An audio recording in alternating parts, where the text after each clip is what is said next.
Kita mulai belajar firman Tuhan saat ini. Kita masuk seri khotbah yang luar biasa. Katakan sebelah, khotbah yang luar biasa. Saudara, seri khotbah yang baru, yaitu Tuhan Gembala jiwaku. Kita akan dibawa oleh firman Tuhan, mulai lebih mengenal lagi Tuhan itu gembala jiwa kita. Kalau saudara perhatikan di Alkitab, Daud berkata, Tuhan gembalaku yang baik, menuntun aku pada rumput yang hijau, bawa padaku air yang tenang. Dia mengalami satu luar biasa, karena Tuhan itu gembala yang baik, membuat hidupnya dia tetap mantap, membuat hidupnya tetap tenang, tidak goyah. Sekalipun mengalami badai, sekalipun mengalami tantangan, sekalipun mengalami aniaya, proses yang sangat berat, dia tahu, sekalipun aku berjalan dalam lembah kekelaman, aku tidak takut, ya, karena tongkatnya, gadanya menghiburkan aku, punya kehidupan yang mantap, saudara. Ya, penting sekali firman ini, saya percaya, karena banyak yang sedang galau, saudara. Dunia akhir zaman, masalah bukan makin kecil, masalah makin besar. Goncangan-goncangan bukan makin ringan, goncangan-goncangan makin besar. Sehingga banyak orang mudah sekali yang menjadi galau, bahkan dicekam oleh kegalauan, saudara. Anak-anak bisa galau enggak, saudara? Bisa, saudara. Kenapa? Minta mainan belum diberikan orang tuanya, galau. Atau mainannya rusak, saudara, jadi galau, saudara. Remaja, orang muda bisa galau enggak, saudara? Bisa. Kalau pelajarannya wah enggak berhasil, nilainya jelek, bisa galau, saudara. Mungkin dengan temannya ada masalah, bisa galau. Apalagi kalau sampai dibully, saudara, hatinya bisa galau. Bahkan sekarang itu banyak sekali remaja, ya, kaum muda atau mudi, saudara, sedang banyak mengalami pergumulan, saudara. Rasa tertolaklah dan macam-macam. Sudah pemuda, sudah mulai dewasa, bisa galau enggak, saudara? Bisa. Ya, umurnya sudah 30 lebih, belum dapat jodoh misalnya, bisa jadi galau. Atau sudah punya pacar, sedang di ujung tanduk, oh ini bisa pisah gitu, saudara. Ini bisa batak, nggak jadi gitu, saudara. Bisa galau, saudara. Atau yang sedang mau ini masuk universitas, jurusan apa, ya di mana, kadang-kadang bisa galau, saudara. Orang yang sudah kerja bisa galau nggak? Bisa, saudara. Oh, kadang-kadang kalau apa yang diserahkan pada saudara nggak mencapai target, bisa galau hatinya. Apa yang diserahkan pada saudara dikerjakan, wah nggak berhasil, nggak sukses, bisa galau. Kalau nanti wah kena sanksi gimana misalnya. Oh, nggak mencapai target, kalau di PHK dikeluarkan bagaimana. Bahkan kadang-kadang banyak orang galau karena dunia ini sedang krisis. Banyak perusahaan di Indonesia kalah saing, katanya banjir barang-barang dari China. Wah, banyak yang nggak bisa bersaing. Wah, nanti kalau perusahaan tempat tahu kerja PHK gimana, tutup gimana. Sudah kerja di situ puluhan tahun, sudah mapan, nggak ada masalah. Kalau PHK gimana? Hatinya kalau nggak hati-hati bisa menjadi galau, saudara. Iya, lalu juga ya keluarga, kadang-kadang juga ada salah paham, bisa galau hatinya. Kalau ada salah paham dengan orang lain masih muda, dengan pasangan sendiri lebih sulit lagi, saudara. Ketemu terus kok tiap hari kok, saudara, ya, bisa galau. Apalagi kalau ada orang ketiga gitu, saudara, hatinya bisa galau. Apalagi kalau sudah selingkuh, lebih lagi, saudara, galau. Orang sakit bisa galau enggak? Bisa. Ini kok sakit, nanti kalau sampai wah jadi parah gimana, saudara. Wah, begitu di dokter berkati vonis ini kanker stadium 4 gitu, sudah seringkali hatinya jadi goncang, hatinya galau. Kita dengar Pak Andri bersaksi, begitu diputusi ya kena kanker, dia berkata, pendeta, ya pendeta, sama saja. Kalau sudah divonis gitu kanker stadium 4, dia pun mengalami pergumulan. Sekarang Umas bisa galau enggak? Umas bisa galau enggak? Menurut survei, UMAS itu lebih mudah galau. Orang tua itu sensitif seringkali, saudara. Kadang-kadang lebih sensitif malahan. Karena katanya sudah makan banyak asam garam. Sudah ngalami dikecewakan. Sudah ngalami ini dan itu. Sensitif. Anakku nanti gimana? Aku sudah berjuang seperti ini. Ini kok enggak perhatian orang tua. Macam-macam lah. Hatinya bisa galau. Nanti gimana? Ini dan itu. Sekali lagi, dunia sedang penuh dengan orang yang galau. Kalau tidak hati-hati, kalau itu bisa menjadi makin berat. Awali galau, lalu hatinya gundah gulana, saudara. Terus saudara, kalau terus saja itu masih galau, saudara. Akhirnya bisa depresi, saudara. Bisa stres, saudara. Nah, nenek bilang itu berbahaya. Katanya kalau orang sedih, galau terus jadi apa? Stres. Sudah stres, galau terus jadi apa? Stroke, saudara. Sudah stroke kalau terus seelek katanya, saudara. Habis, saudara. Dalam nama Tuhan Yesus, Tuhan ingin memberikan damai. Tuhan ingin lenyapkan rasa galau di dalam kehidupan kita. Jangan izinkan galau itu makin parah, makin berat, makin pala, sampai stres, sampai stroke, sampai selek. Jangan izinkan, saudara. Maka kita harus waspada. Kalau masih ada sedikit saja, diatasi. Ciri-cirinya seorang mulai galau, bahkan depresi itu apa, saudara? Fisiknya jadi lemah. Orang depresi itu fisiknya lemah, nggak kerja itu sudah capek sendiri loh, saudara. Betul nggak, saudara? Pikirannya kalut, suruh konsentrasi angel, dengarkan khotbah, pikirannya ngelantur gitu, saudara. Karena hatinya kalau pikirannya ngelantur kemana-mana, sedih, rasanya hampa, rasanya sudah tidak berguna lagi, saudara. Tidak berharga, mudah putus asa, rasa bersalah, saudara. Mudah tersinggung, saudara. Mudah marah, ngamuk, saudara. Ya, menyalahkan orang lain, juga menyalahkan diri sendiri. Kadang-kadang seperti itu, saudara. Lalu yang narik dari pergaulan, jarang mau bergaul orang lain lagi. Nanti ini dan itu, saudara. Ya, kurang energi dan lain-lain. Paling parah kalau nggak diatasi, bisa melukai diri sendiri. Sudah lebih baik mati saja. Kadang-kadang bisa seperti itu. Ya atau ya? Ada lagi ciri yang lain. Kalau orang galau, saudara, stres gitu, saudara, suka makan apa enggak suka makan? Orang galau itu, stres itu suka makan apa enggak suka makan? Yang keras. Bingung kayak itu ada. Saudara, dengan orang stres itu, saudara, ada yang suka makan, saudara, ada yang nggak mau makan karena stres, saudara. Betul, tapi beda, ada yang lain. Orang karena stres makan terus, siapa orang ngerti. Maka orang stres jadi gemuk, bukan kurus, kadang-kadang gitu, saudara. Ada orang kalau stres jadi kurus karena nggak mau makan, tapi ada stres tapi gemuk. Nah, ini coba uji diri, saudara. Saudara termasuk bagian ini atau tidak? Orang stres itu suka tidur apa nggak suka tidur? Nah, bingung lagi, saudara.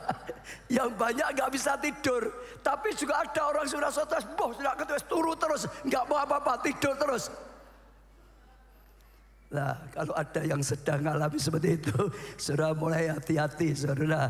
Itu bahaya, ya, karena dunia ini banyak sekali. Coba kita akan lihat ya PowerPoint, ya fakta berapa banyak orang itu mengalami seperti ini. Dalam kurun waktu 30 tahun terakhir terjadi peningkatan kasus gangguan kesehatan mental yang diperparah dengan pandemi. Ya, berdasarkan riset kesehatan SAR 2018, lebih dari 19 juta penduduk di Indonesia yang berusia 15 tahun ke atas memiliki gangguan mental dan emosional. Tapi saya doakan keluarga Allah tidak ada gitu, saudara. Iya, saudara. Lalu di sini tambah lagi, penduduk Indonesia berusia 15 tahun ke atas memiliki gangguan mental. Ini sudah ya 12 juta di antara mengalami depresi, saudara. Ya, lanjutkan lagi. Dalam ya Ada juga penelitian yang mengatakan 1 dari 3 remaja Indonesia berusia 10-17 tahun memiliki masalah kesehatan mental. Data dari Litbangkes tahun 2016 menyampaikan bahwa 1.800 orang melakukan bunuh diri setiap tahunnya, atau jika di rata-rata sekitar 5 orang per harinya, di mana sebagian besar berusia 10-39 tahun yang adalah anak remaja sampai usia produktif. Tapi kita doakan, kita imani keluarga Allah tidak termasuk seperti data ini, saudara. Iya, saudara. Saya percaya itu sebabnya Tuhan mulai berbicara, mengajar pada kita harus bisa tangkap Yesus Tuhan Gembala yang baik, saudara. Dia akan menuntun kita rumput yang hijau, air yang tenang, membawa ketenangan, membawa kebahagiaan, saudara. Dan itu satu hal yang penting sekali. Nggak cukup hanya umur panjang, tapi perlu bahagia. Orang ulang tahun dinyanyikan umur panjang. Kalau umur panjang tapi sengsara terus, ya artinya sedih terus, ya nggak ada gunanya. Betul, saudara. Umur panjang dan bahagia, sukses dan bahagia, saudara. Tapi kita harus ingat, itulah keadaan dunia. Banyak orang ngalami, ya saudara. Bahkan tokoh-tokoh Alkitab pun banyak yang ngalami juga, saudara. Misalnya Elia lah, saudara. Wah, dia dipakai luar biasa sekali. Waktu dia kalahkan 450 Nabi Baal, saudara. Wah, dia sudah selesai, badannya sedang lelah sekali. Lalu datang ancaman dari Isabel. Wah, dia akan balas dendam. Elia akan dibantai, dibunuh juga. Tiba-tiba ketakutan, hatinya galau, sampai depresi, saudara. Sampai dia berkata, sekarang ya Tuhan, ambil nyawaku saja. Wah, saudara, bisa seperti itu, saudara. Ayub juga sama, pernah mengalami banyak sekali, saudara. Kanan hartanya habis, ternaknya habis, anaknya habis, istri yang meninggalkan dia. Sampai dia juga berkata, kalau saudara baca di Ayub 13 mengatakan, kenapa dia tidak mati? Kenapa dia tidak mati saja dalam ini? Artinya kenapa dia Ayub ini enggak waktu lahir mati saja, enggak usah ikut kehidupan berikutnya, karena sekalipun mengalami berkat, tapi ternyata akhirnya ngalami seperti ini. Itu orang depresi, saudara. Nehemia juga, saudara, dalam hidupnya dia dipakai jadi nabi yang luar biasa, saudara. Tapi sempat juga berkata, mengapa gerakan aku keluar dari kandungan? Banyak kadang sampai stres, sampai ingin mati saja, sampai merasa untuk apa hidup seperti ini, saudara. Bosan hidup, ingin mati. Dan yang pasti orang yang depresi, saudara, kalau itu selalu mengucapkan perkataan yang negatif.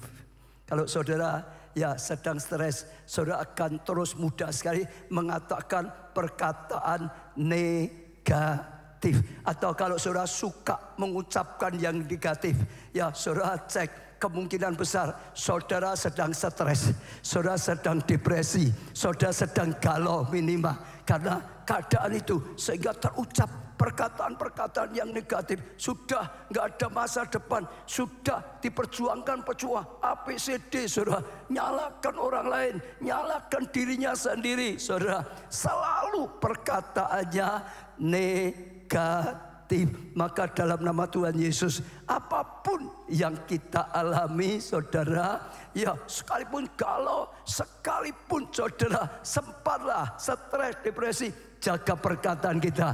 Jangan ucapan perkataan yang negatif, tapi ucapan perkataan positif. Sekalipun badai menerpa, ada Yesus, Tuhan yang meneduhkan badai. Sekalipun kebutuhannya banyak sekali, ada berkat Tuhan yang melampaui kebutuhan saya yang saya butuhkan. Sekalipun aku jatuh dalam dosa, harusnya dihukum. Kalau aku mau bertobat dan mau minta ampun pada Tuhan, masih ada pengampunan, masih ada pemulihan, masih ada kasih karunia, masih ada anugerah daripada Tuhan. Belajar, saudara, kita bisa lihat contoh Alkitab Tuhan Yesus. Waktu dia harus menyerahkan dirinya di Taman Getsemani, tadi doa segala bangsa, saudara, itu pergumulan. Oh, hatinya sangat gundah gulana. Oh, berat sekali, saudara. Wah, sampai dagingnya pikir kalau boleh lalu saja. Tapi hebatnya dia tetap akhirnya diakhiri dengan apa? Jangan kehendakku, kehendakmu saja Bapa yang jadi. Percaya Tuhan punya kehendak baik. Apapun yang diperintahkan baik. Dia diperintahkan untuk serahkan dirinya, gantikan kita manusia atas Tuhan baik, supaya setiap lutut bertelut, setiap lidah mengaku Yesus adalah Tuhan. Kehendakmu Bapa yang baik. Hidup manusia itu masalah, saudara. Bayi lahir nggak ada, bayi lahir lalu cekikian itu nggak ada, nggak ada. Bayi lahir itu ya nangis, saudara. Masuk dunia yang penuh dengan pergumulan. Kita hidup ada siang, ada malam, saudara. Tapi sekalipun ada malam, jangan gentar. Nanti ada siang lagi, saudara. Ada hujan, ingat ada kemarau. Kemarau juga nggak usah takut, nggak usah takut. Nanti ada waktunya musim hujan berkat lagi, kasih karunia lagi. Ada waktunya diangkat, dipuji. Ada waktunya diproses, saudara. Dibentuk luar biasa. Tapi setelah itu dipermuliakan lagi. Tetap ucapkan kebaikan Tuhan. Kebaikan Tuhan, Allah turut bekerja dalam segala mendatangkan kebaikan bagi setiap kita yang berani percaya dan mengasihi Tuhan. Amin, saudara. Paulus, saudara, waktu sedang berlayar, ngalami karam kapalnya, semua ketakutan kalau mati kita kali ini sudah hancur karena diterpa badai. Tapi Paulus berkata pada orang-orang di situ, jangan takut, tidak akan ada yang binasa. Kita semua selamat, kita semua selamat, kalian semua selamat, kalian semua selamat, kita semua selamat. Ucapkan perkataan yang penuh dengan iman. Amin, saudara.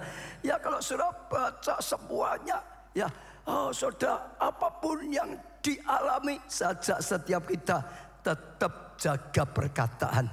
Perkataan profetik, perkataan iman, itu bukan munafik. Ini dunianya sedang resesi. Ya, semua cari, ya, uang sulit kerja, banyak yang tutup. Saudara berkata, pekerjaanku diberkati, diberkati, maju, maju, itu bukan munafik. Saudara dengar ya, ada kuasa perkataan. Saudara, waktu keadaan tidak baik, saudara ngomong tidak baik, makin tidak baik. Waktu keadaan tidak baik, saudara berkata baik, itu merubah yang tidak baik jadi baik. Waktu dunia gelap, Tuhan berkata jadi terang, maka berubah jadi terang. Dunia kosong, Tuhan berkata jadi binatang di darat, di udara, di air, jadi maka yang kosong jadi isi. Dan akhirnya Tuhan ngomong semuanya baik. Tiap hari semuanya baik, tiap hari semuanya baik. Waktu tulang-tulang kering, keadaan bangsa Israel sudah jadi tulang kering, diperintahkan oleh Tuhan kepada Hizkia, nubuatkan terang ini tidak akan hancur selamanya. Maka dikatakan akan dibangkitkan jadi pasukan. Tulang-tulang kumpul kembali. Ada urat, ada daging, ada kulit, nafas hidup berembus. Maka diubah tulang kering menjadi bala tentara yang besar. Amin. Deklarasikan perkataan profetik. Katakan yang dikatakan Tuhan. Kalau Tuhan berkata kamu biji mataku, katakan aku biji matanya Tuhan. Kalau Tuhan berkata kamu anakku yang kukasih, katakan aku dikasih oleh Tuhan. Benar, saudara, ini penting sekali. Makin ngomong yang negatif makin parah, bukan makin ringan. Makin berkata yang benar sesuai firman Tuhan, saudara, makin ada pemulihan, bahkan merubah masalah menjadi mahkota. Dan akhirnya saudara akan mengalami hidup yang penuh kemenangan. Ada masalah, tapi endingnya saudara finish strong, saudara. Endingnya ending kemuliaan. Amin. Saudara lihat Ayub mengalami banyak sekali, saudara. Tapi sekali lagi, saudara, dia juga mengalami sesuatu yang luar biasa. Singkat ceritalah, endingnya diberkati 2 kali lipat. Ternaknya 2 kali lipat, saudara. Ya, hartanya 2 kali lipat. Anak-anaknya jauh lebih baik lagi. hanya istrinya tetap satu. Jangan berharap jadi dua gitu saudara. Amin saudara, semuanya lah saudara bisa lihat saudara. Yeremia dulu berat sekali karena apa? Setiap dia nyampaikan firman Tuhan dicela. Ada yang nyela terus saudara. Setiap dia nyampaikan firman Tuhan dicela. Dia sampai sempat juga tadi gundah gulana, tapi dia tetap pegang Tuhan. Dia tetap saja sampaikan firman Tuhan.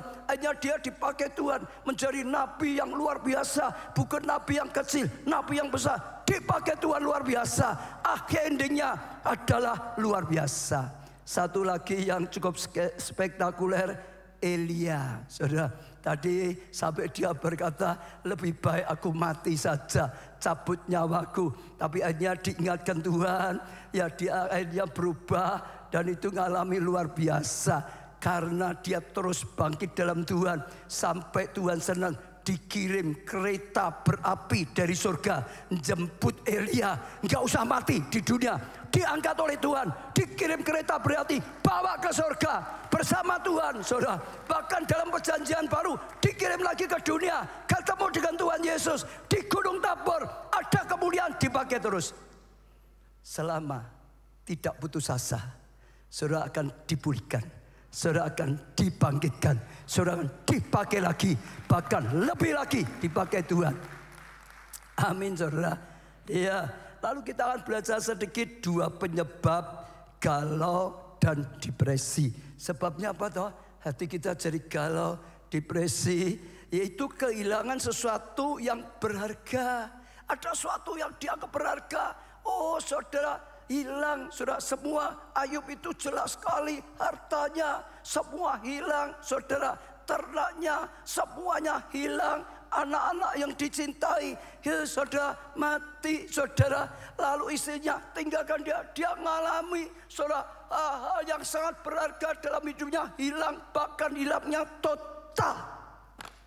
Saya percaya itu yang tadi membuat Ayub sampai sempat ya berkata negatif. Kenapa?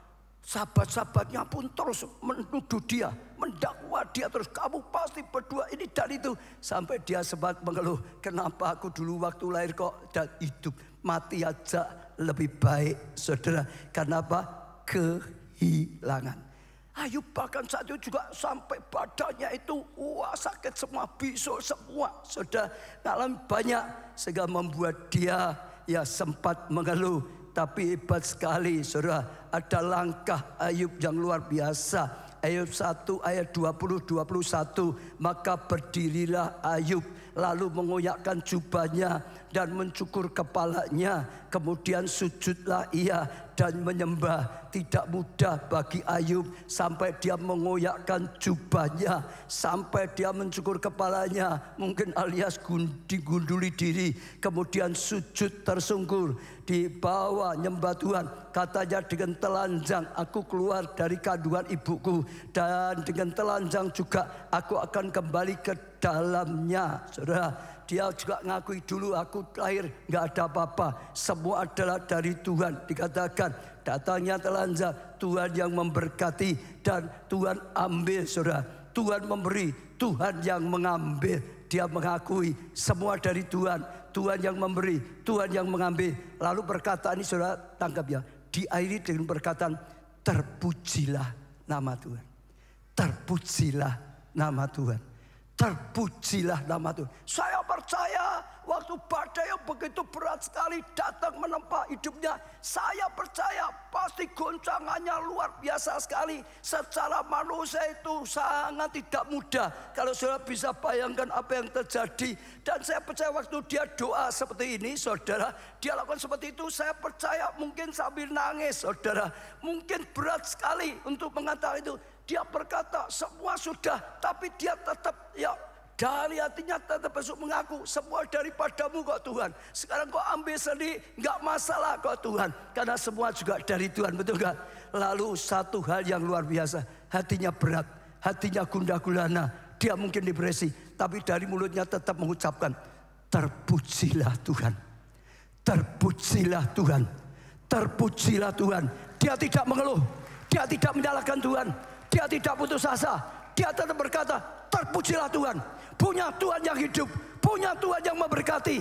Tuhan punya hak, tapi Tuhan juga punya hak untuk memulihkan lagi. Tuhan bisa pulihkan lagi. Terpujilah Tuhan. Aku bersyukur punya Tuhan yang Maha Kuasa. Aku bersyukur punya Tuhan yang Maha Kasih. Aku bersyukur punya Tuhan yang menjadi pengharapan dan jaminan. Saya ajak setiap saudara, apapun keadaan, mungkin berat hatimu, saudara, tangisanmu, tapi tetap ucapan, terpujilah Tuhan. Akui Tuhan, akui kebesarannya, akui kasihnya, akui karya luar biasa. Itu yang menuntun, saya percaya, mendatangkan kasih karunia. Dan akhirnya singkat cerita, Ayub mengalami pemulihan. Terpujilah Tuhan, kata saudara, terpujilah Tuhan, atau terpujilah nama Tuhan. Iya saudara, artinya juga begini saudara, dia ngakui semua dari Tuhan, semua tetap milik Tuhan, dia yang memberi, dia ngambil, itu dia berkata pujilah Tuhan karena apa? Dia rela lah, terserah. Engkau yang memberi kau Tuhan, ini daripadamu, ini milikmu. Sekarang kau ambil yang sangat berharga, berserah. Dia punya hatinya rela. Selama saudara tidak rela, apa yang berharga dalam hidupmu hilang. Saudara, bebanmu gak pernah hilang. Galauan di hidupmu gak pernah hilang. Depresimu gak bisa hilang. Selama saudara gak pernah rela, serahkan pada Tuhan. Karena percaya Tuhan turut bekerja dalam segala hal, mendatangkan kebaikan. Saudara gak pernah hilang masalahmu. Kalau saudara berat untuk menyerahkan yang berharga pada Tuhan, saudara akan mengalami masalah yang lebih berat, depresi yang lebih berat.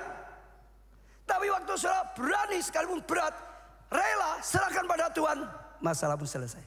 Kelegaan datang, damai sejahtera datang, kasih karunia datang, pemulihan datang dalam hidupmu. Saya dorong setiap saudara apapun, mungkin ada sesuatu yang hilang dalam hidupmu. Ini mungkin ya saudara, ada orang nangis, sahamnya anjlok, duitku yang banyak gitu saudara.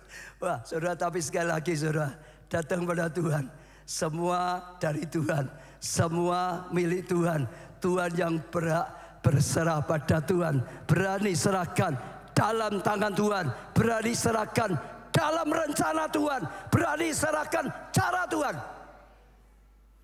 Tadi saya bersyukur selesai kebaktian jam 6, saya pulang ada satu orang yang datangi, dia berkata terima kasih Pak, aku dari luar kota, saudara. Dia berkata ya datang di sini, lalu ikut ibadah di sini. Dan aku bersyukur Tuhan bicara. Seperti tadi saya katakan, saudara yang baru pertama datang, saudara percaya Tuhan yang nuntun, bukan kebetulan. Dia berkata, aku baru 10 bulan menikah, istriku meninggal. Berat. Tapi waktu Tuhan tuntun aku ke sini, firman ini tadi bicara padaku. Firman ini rema bagiku. Firman ini nyadarkan aku tidak harus terus putus asa, gundah gulana. Aku nggak boleh depresi. Tuhan punya rencana. Aku harus belajar rela berserah pada Tuhan. Karena Tuhan itu baik. Rencana yang pasti baik. Hanya kadang-kadang kita nggak ngerti. Kenapa ini? Kenapa itu? Berani percaya dan berserah. Dia berkata terima kasih. Sekarang masalah hatiku selesai. Dia bersyukur pada Tuhan. Kenapa? Dia tanggapi firman dan berani juga berserah pada Tuhan. Kehendakmu yang jadi, kehendakmu baik, bersyukur pada Tuhan. Beri tepuk tangan yang meriah pada Tuhan, saudara. Daud juga sama, 2 Samuel yang 12 ayat 22-24. Jawabnya, selagi anak itu hidup, dia sedang berjuang untuk anaknya supaya hidup karena sakit. Aku berpuasa dan menangis karena pikirku siapa tahu Tuhan mengasihi aku sehingga anak itu tetap hidup. Tetapi sekarang ia sudah mati. Mengapa aku harus berpuasa dapatkan aku, mengembalikan lagi aku yang akan pergi kepadanya, tetapi ia tidak akan kembali padaku. Kemudian Daud menghibur hati Batseba, istrinya. Ia menghampiri perempuan itu, tidur dengan dia, dan perempuan itu melahirkan seorang laki-laki. Lalu Daud memberi nama Salomo kepada anak itu, artinya Tuhan mengasihi anak itu. Saudara, dia pernah jatuh dalam dosa, ya akibatnya anak yang dilahirkan Tuhan ambil saat itu. Dia berdoa, minta belas kasihan, Tuhan, ya, oh jangan ambil Tuhan, tolong sembuhkan. Dia pikir mudah-mudahan Tuhan berbelas kasihan, tapi Tuhan punya keputusan lain. Dia dulunya terus doa tersungkur. Lah setelah anak itu mati, malah Daud itu sudah selesai. Enggak doa puasa lagi, enggak berkabung lagi keluar. Sampai karyawannya kaget, loh anakmu sakit, engkau berjuang seperti itu. Sekarang anakmu mati, malah sudah enggak nangis lagi. Lalu dia jawab tadi, waktu anakku hidup, aku berjuang. Tapi sekarang sudah diangkat Tuhan, haknya Tuhan. Aku mau berjuang apa lagi? Juang ya enggak mungkin bisa kok. Dia tak suruh kembali, enggak mungkin bisa. Aku yang kelak akan datang ke sana, ketemu. Dia ikhlaskan. Dia serahkan pada Tuhan. Sehingga dia malah menghibur Batseba. Dan waktu mereka bersumbu lagi, Tuhan berikan anaknya yang berikutnya yang lebih baik, yaitu Salomo. Diberkati, dikasih oleh Tuhan, bawa sesuatu yang luar biasa. Waktu kita berani berserah, Tuhan akan lakukan berikutnya. Dan saudara akan melihat kemuliaan Tuhan dinyatakan. Berserah, katakan. Berserah. Serahkan pada Tuhan. Amin.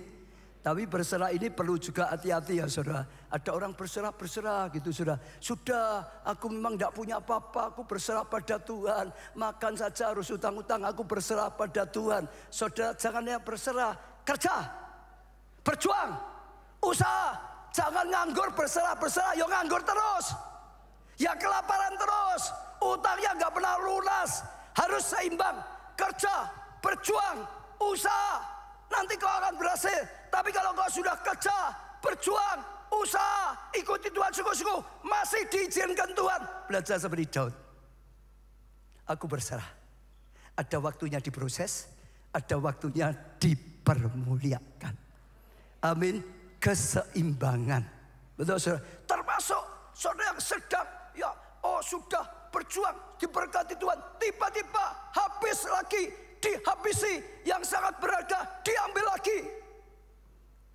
Sudah, jangan berserah terus sudah diam saja, berjuang lagi. Ini dia berjuang lagi, hanya dia kumpul dengan istrinya lagi, mengandung lagi, punya anak lagi yang terbaik.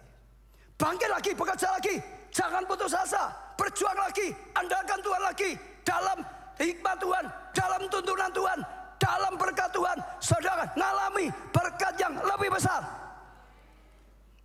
Amin. Jadi seimbang antara iman percaya berserah dengan usaha. Berjuang. Berjuang dengan iman dan percaya. Satu kali waktu Daud bersama tentaranya pergi, kampung halamannya Siklag diserang musuh, dijarah, dibakar, anak istrinya ditawan, bawa pergi. Waktu Daud dan tentaranya datang, kaget, syok mereka semua. Oh saudara, dalam keadaan syok. Oh mereka kalut pikirannya, sensitif, mulai nyalakan Daud. Kamu gimana? Pemimpin gak bertanggung jawab. Kita semua diajak pergi, kampung kita gak ada yang jaga. Sekarang habis semua. Kamu gimana? Tanggung jawab sebagai pemimpin. Oh Daud mau dilempari dengan batu.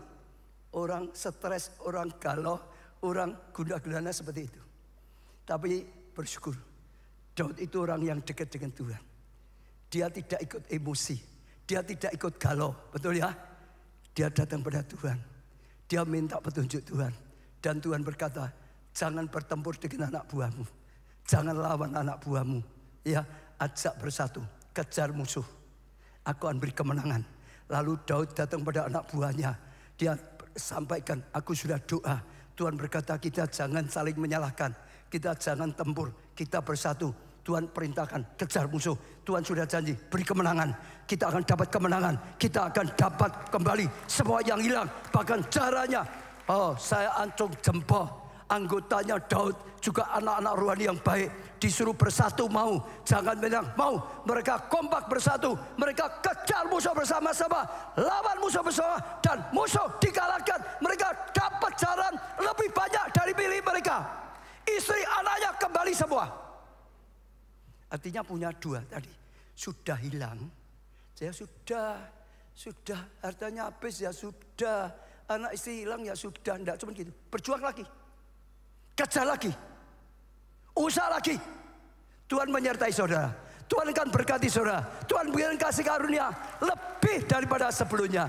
Kadang-kadang diuji saudara. Betul? Bahkan seperti Abraham diuji mengasihi Tuhan atau mengasihi ya berkat yang sudah didapatkan termasuk anaknya. Saudara, saya percaya itu luar biasa. Serahkan Tuhan dengan iman dan usaha. Yang kedua, ketakutan yang berkelebihan. Kita bisa takut enggak? Boleh takut enggak? Ya secara manusia ya bisa toh saudara, betul gak? Semua saja sama tadi nabi-nabi saja juga gitu. Tapi jangan takut yang berkelebihan. Artinya sebetulnya ini nggak perlu ditakuti kok takut. Sebetulnya ini belum tentu terjadi kok sudah takut gitu saudara. Sebetulnya tidak ada apa-apa kok tetap takut saja saudara. Takut. Saudara, Imamat 26 ayat 36. Dan mengenai mereka yang masih tinggal hidup dari antaramu, aku akan mendatangkan kecemasan dalam hati mereka dan di dalam negeri-negeri musuh mereka, sehingga bunyi daun, saudara perhatikan, bunyi daun yang ditiup angin. Saudara bisa bayangkan ya, daun yang ditiup angin bunyinya loh saudara, pun akan mengejar mereka. Jadi kalau orang sudah dicekam oleh ketakutan saudara, hanya ini ada loh, daun yang kena angin itu mungkin jatuhnya kresek gitu saja. Mereka juga rasanya ini ada gajah, beruang sedang datang, kresek. Jadi suara kecil aja dari wah ini ada badai ini saudara. Sudah seperti dikejar, ketakutan, lari setengah mati. Dan mereka akan lari seperti orang lari menjauhi pedang, seperti mau dibunuh dengan pedang. Dan mereka akan rebah. Ada orang ketakutan lari saja sampai gemetar, ngompol, nggak bisa lari sampai lumpuh saudara. Sungguh pun tidak ada orang yang ngejar. Sebetulnya nggak ada yang ngejar. Ada enggak saudara? Yang sebetulnya nggak ada yang ngejar, ketakutan sendiri. Yang sebenarnya tidak ada masalah. Saudara, bingung sendiri, takut sendiri, setengah mati sendiri. Ada enggak? Saya beri contoh ya. Ini kan dunia bukan makin baik, makin tidak baik. Resesi di mana-mana. Betul saudara ya. Lalu tadi, wah banyak ya barang China masuk, banyak perusahaan yang nggak bisa bersaing kalah. Wah bahaya PHK. Kan gitu saudara, ya enggak? Ada yang sedang ketakutkan enggak? Halo nanti perasaanku tutup, aku PHK gimana? Ada yang gitu enggak? Ini resesi. Nanti kalau wah ini dolarnya sudah seperti ini lagi, nanti gimana? Hancur lagi. Oh danaku tak simpen di mana? Hilang di mana? Macam-macam lah. Saudara sebetulnya itu belum tentu. Itu kadang-kadang takut yang harusnya nggak perlu takut. Saya beri contoh ya. Di sini siapa? Ya pasti yang sudah agak umur. Waktu resesi 98, saudara ngalami resesi. Dan sekarang keadaanmu lebih baik daripada sebelum 98. Ada yang ngalami? Ada yang ngalami toh? Ngalami. Betul saudara? Artinya kalau yang dulu 98 sedang resesi, ada huru-hara, ada yang macam-macam, ketakutan setengah mati. Sebetulnya itu belum tentu akan menghancurkan saudara, belum tentu menimpa saudara. Buktinya banyak juga yang justru karena resesi sukses, lebih sukses. Sama toh sekarang, mau PHK, mau resesi apa, belum tentu saudara itu akan kena. Gak perlu takut yang belum tentu, takut berlebihan. Belum tentu aja sudah takutnya setengah mati. Ya toh ya. Saya mau tanya, kalau saudara ke dokter dicek tiba-tiba kaget, dokternya berkata, ini tekanan darahmu loh, yang tinggi 175, yang rendah 110. Wah, saudara begitu dengar takut. Karena takut saudara, tekananmu turun apa malah lebih naik? Ayo. Ini resesi kalau saudara ketakutan malah hancur sungguhan. Harusnya nggak hancur. Tapi karena sudah males kerja nggak mungkin bisa berhasil. Wah, ini macam-macam. Saudara dengar. Jangan ketakutan yang berlebihan. Itu belum tentu terjadi. Belum tentu saudara akan mengalami hal-hal yang parah. Ayub 3 ayat 25. Karena yang ku takutkan itu yang menimpa aku. Ada enggak saudara sesuatu yang saudara takutkan? Dengar, jangan dicekam oleh ketakutan. Jangan pikir itu menakutkan. Jangan ucapan yang negatif. Kalau saudara ucapan itu justru akan menimpa saudara. Lalu dikatakan dan yang ku cemaskan itulah yang apa? Mendatangi aku. Oh, ada sesuatu yang dicemaskan. Yang dicemaskan itu malah senang, malah datangi saudara. Saya mau tanya, orang Kristen dengan setan menang mana? Orang percaya dengan setan menang siapa? Menang siapa? Siapa di sini orang tidak percaya? Siapa di sini orang percaya? Katakan. Tuhan berkata orang percaya, usai setan. Setannya akan apa? Mendekat. Lari. Ya toh? Betul ya? Setan tahu loh saudara. Setan tuh semua itu tahu loh. Hanya dia yang enggak ngikuti Tuhan saja. Setan tuh tahu dia kalah. Sudah dikalahkan di atas kayu salib. Lalu ketemu dengan orang percaya. Katanya orang percaya, orang Kristen lah gitu saudara. Begitu lihat setan, orangnya lari. Bagi setan itu geli. Loh, ini harusnya aku yang sudah kalah, aku yang lari kok. Dia kita ketakutan. Kok lucu ya, anaknya Tuhan katanya luar biasa, sudah punya kuasa, kok malah lari. Dia dapat mainan, dia ikuti ya, lucu ya. Lebih takut lagi ya, lucu ya. Lu lari terbirit-birit ya. Wah gitu man. Saudara boleh tertawa, tapi itulah setan. Kalau saudara berani hadapi, tabrak masalahmu. Dengan Tuhan ya, hidup yang benar tapi ya saudara, hidup yang benar dengan Tuhan ya. Saudara menang kok. Halo? Siapa yang dalam keadaan resesi, keadaan gak baik pada saat ini, besok akan hancur? Angkat tangan. Oh pinter semua.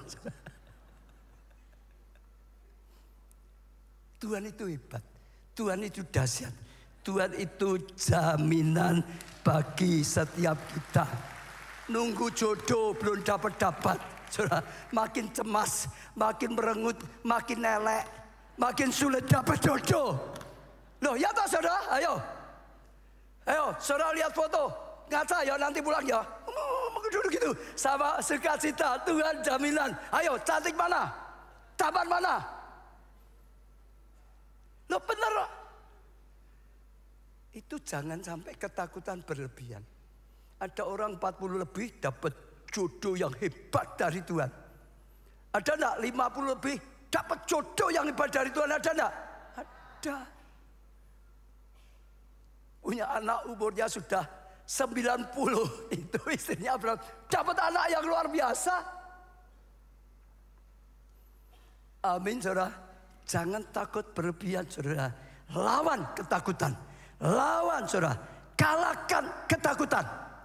Boleh ada krisis yang dunia umumnya ngalami kelemahan, bahkan bisa hancur. Tapi kita tidak sama dengan dunia.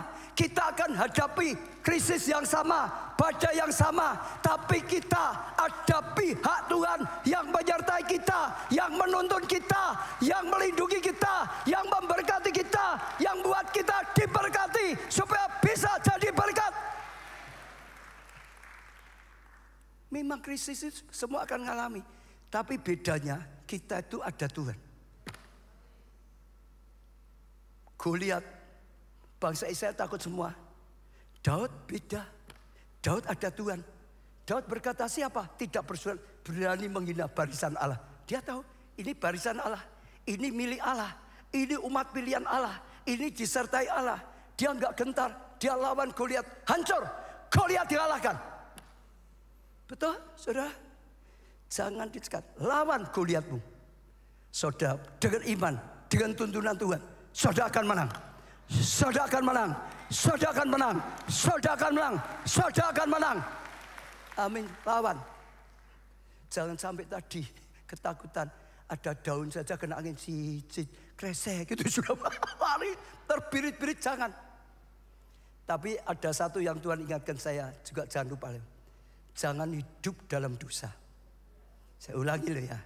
Jangan hidup dalam dosa. Jangan tetap saja judi, tetap saja nyembah berhala, tetap saja berzina, tetap saja tenang-tenang saja. Oh, itu bahaya sekali saudara. Itu bisa hancur. Dan biasanya kalau orang dosa itu enggak tenang. Di sini kalau ada yang sedang berdosa, saya jamin saudara enggak bahagia, enggak tenang, takut ketahuan. Ya atau ya? Pulang rumah sudah hati-hati, bingung, jangan sampai ketahuan. Betul? Takut juga akibatnya. Nanti kalau Tuhan mulai acungkan tangannya gimana? Berani berbuat dosa, berani melanggar firman Tuhan, tapi takut dengan akibatnya. Kalau sudah gini, semua tenang sudah.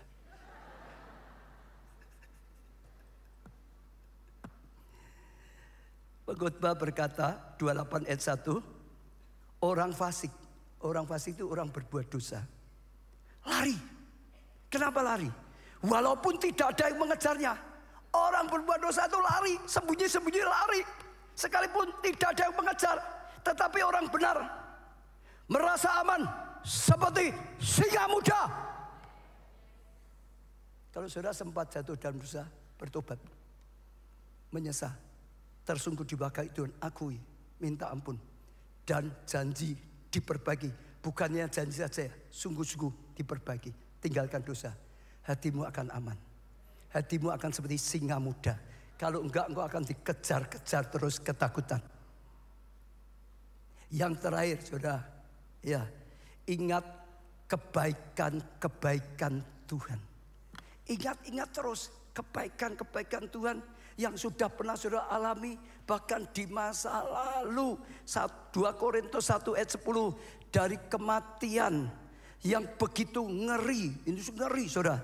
Ia telah, dengar ya, Tuhan telah dan akan, Tuhan itu gitu, Tuhan telah dan akan menyelamatkan kami.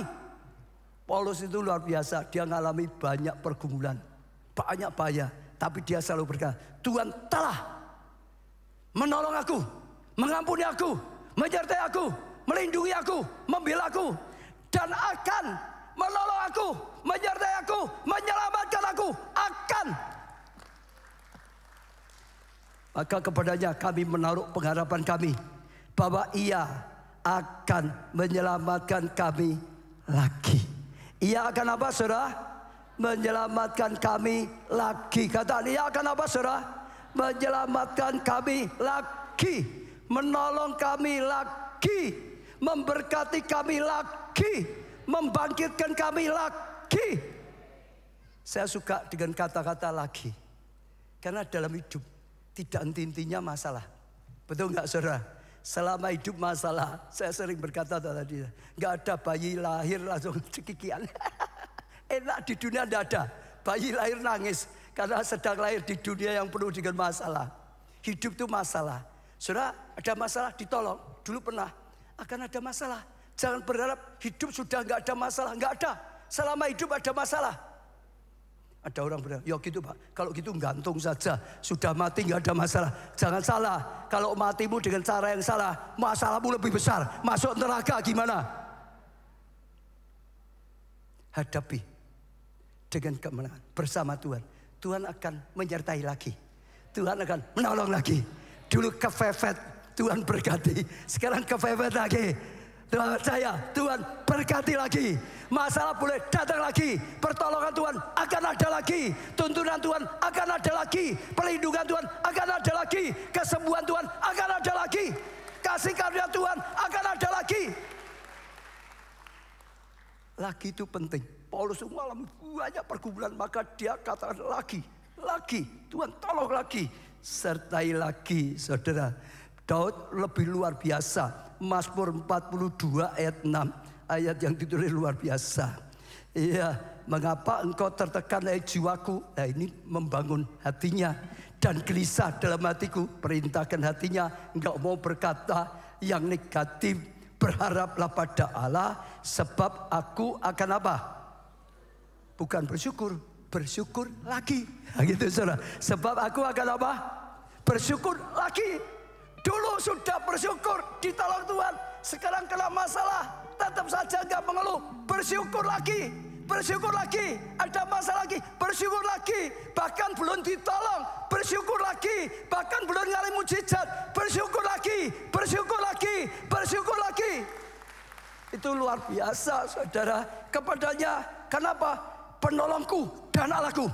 Dia penolongku, dia Allahku yang maha kuasa. Maka selalu bersyukur lagi. Kalau ada di antara saudara yang dulu bersyukur, sekarang tidak bersyukur, ini rema. Tuhan sedang berkata, jangan tinggalkan ucapan syukurmu. Itu iman. Selama masih punya iman, ada pengharapan. Ayo, bersyukur lagi kepada Tuhan. Katakan dia baik. Kebaikannya tidak pernah berkesudahan. Diulang ayat 12. Mengapa engkau tertekan jiwaku? Mengapa engkau gelisah dalam hatiku? Berharap pada Allah, sebab aku apa? Bersyukur lagi kepadanya. Betul? Penolongku dan Allahku. Diulang lagi pasal berikutnya. Mazmur 4:3-5. Mengapa engkau tertekan jiwaku? Mengapa engkau gelisah dalam hatiku? Berharap pada Allah, sebab aku bersyukur lagi kepadanya. Penolongku, Allahku. Jangan kehilangan syukur. Syukurmu itu tanda iman. Syukurmu itu tanda ikhlas. Syukurmu itu tanda percayamu. Selama masih ada iman, sudah percaya Tuhan bertindak, Tuhan berkarya, Tuhan lakukan luar biasa. Dan yang terakhir yang pasti, lebih mendekat pada Tuhan. Mazmur 62 ayat 2 dan 3. Hanya dekat Allah saja aku tenang. Daripadanya lah keselamatanku. Hanya dialah gunung batuku dan keselamatanku, kota bentengku. Aku tidak akan goyah. Mendekat. Makin dekat dengan Tuhan, engkau makin tenang. Makin banyak mendengar, makin banyak ibadah, makin banyak terus doa, makin banyak bersama Tuhan. Saudara akan makin tenang. Saudara dengar firman-Nya, saudara lihat kuasa Tuhan, saudara dengar kesaksian-kesaksian, saudara dengar firman Tuhan, saudara akan makin tenang, saudara makin akan kuat, saudara tidak akan goyah, saudara akan terus teguh, dan saudara akan mengalami kasih karunia yang luar biasa. Dulu dia menolong, sekarang akan menolong. Daud juga berkata waktu dia menghadapi Goliat, ditertawakan oleh Saul, engkau mau bisa, dia berkata, aku itu ngembalakan 2-3 ekor kambing.